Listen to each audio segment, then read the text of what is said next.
কিসের আমার পয়সা তোমার? কিসের পয়সা? আমার দোকান থেকে আপনি পরিশ্রমের কাপড় কিনলেন আর তার পয়সা কে দিবে? ভূত।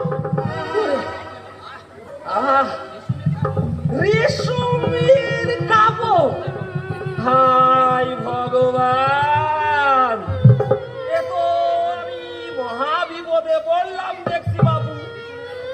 আচ্ছা, রেশমের আমি কাপড় কোথা থেকে কমে কাজ কাছে কিনেছি? বলো কখন দিলাম আমি? আচ্ছা, রেশমের কাপড় কখন যে আমি নিলাম এইটাই তো আমি বুঝতে পারছি না। আমার আর ভালো লাগে না। শুনুন উদয় বাবু, এই কথা সবাই বলে, আমাকে ঠকানো অত সহজ নয়। এই শুনুন শুনুন শুনুন, আপনি একটু মাথা ঠান্ডা রাখুন। শুনুন,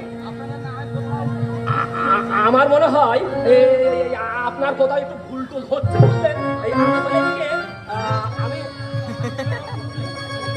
আমি উদয় বাবু নয়, আমি হলাম আমি কি অক্ষয় বাবু।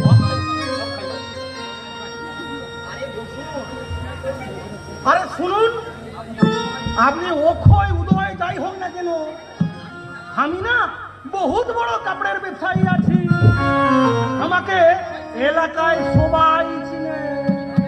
কিভাবে পয়সা আদায় করতে হয় আমার বহুত ভালো জানা আছে। হ্যাঁ, আপনি এক কাজ করুন,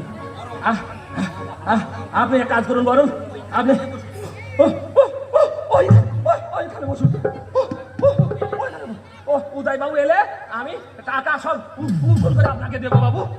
আপনি ওখানে বসুন, যান। ঠিক আছে, এখন আমি গিয়ে বসছি, কিন্তু পরে যদি ঠকান এই ব্যাপারটা কিন্তু